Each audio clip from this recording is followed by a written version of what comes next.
Yesus dibawa untuk disalibkan. Lukas 23 ayat 26-49. Ketika mereka membawa Yesus, mereka menahan seorang yang bernama Simon dari Kirene, yang baru datang dari luar kota, lalu diletakkan salib itu di atas bahunya, supaya dipikulnya sambil mengikuti Yesus.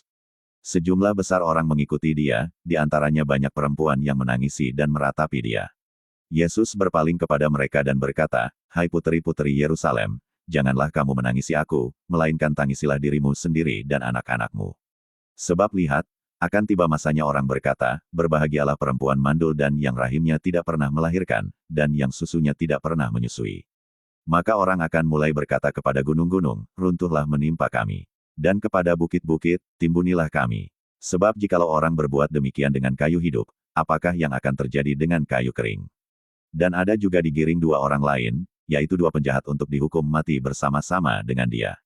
Ketika mereka sampai di tempat yang bernama Tengkorak, mereka menyalibkan Yesus di situ dan juga kedua orang penjahat itu, yang seorang di sebelah kanannya dan yang lain di sebelah kirinya. Yesus berkata, "Ya Bapa, ampunilah mereka, sebab mereka tidak tahu apa yang mereka perbuat." Dan mereka membuang undi untuk membagi pakaiannya. Orang banyak berdiri di situ dan melihat semuanya. Pemimpin-pemimpin mengejek dia, katanya, "Orang lain ia selamatkan. Biarlah sekarang ia menyelamatkan dirinya sendiri, jika ia adalah Mesias, orang yang dipilih Allah." Juga prajurit-prajurit mengolok-olokkan dia, mereka mengunjukkan anggur asam kepadanya dan berkata, "Jika engkau adalah raja orang Yahudi, selamatkanlah dirimu." Ada juga tulisan di atas kepalanya, "Inilah raja orang Yahudi." Seorang dari penjahat yang digantung itu menghujat dia, katanya, "Bukankah engkau adalah Kristus? Selamatkanlah dirimu dan kami." Tetapi yang seorang menegur dia, katanya, "Tidakkah engkau takut, juga tidak kepada Allah, sedang engkau menerima hukuman yang sama? Kita memang selayaknya dihukum, sebab kita menerima balasan yang setimpal dengan perbuatan kita, tetapi orang ini tidak berbuat sesuatu yang salah." Lalu ia berkata, "Yesus, ingatlah akan aku, apabila engkau datang sebagai raja." Kata Yesus kepadanya, "Aku berkata kepadamu, sesungguhnya hari ini juga engkau akan ada bersama-sama dengan aku di dalam Firdaus."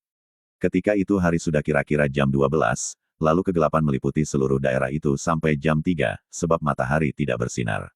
Dan tabir bait suci terbelah dua. Lalu Yesus berseru dengan suara nyaring, "Ya Bapa, ke dalam tangan-Mu kuserahkan nyawaku."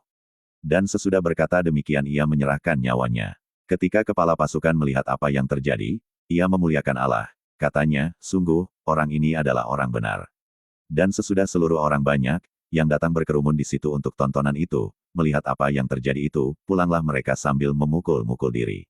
Semua orang yang mengenal Yesus dari dekat, termasuk perempuan-perempuan yang mengikuti dia dari Galilea, berdiri jauh-jauh dan melihat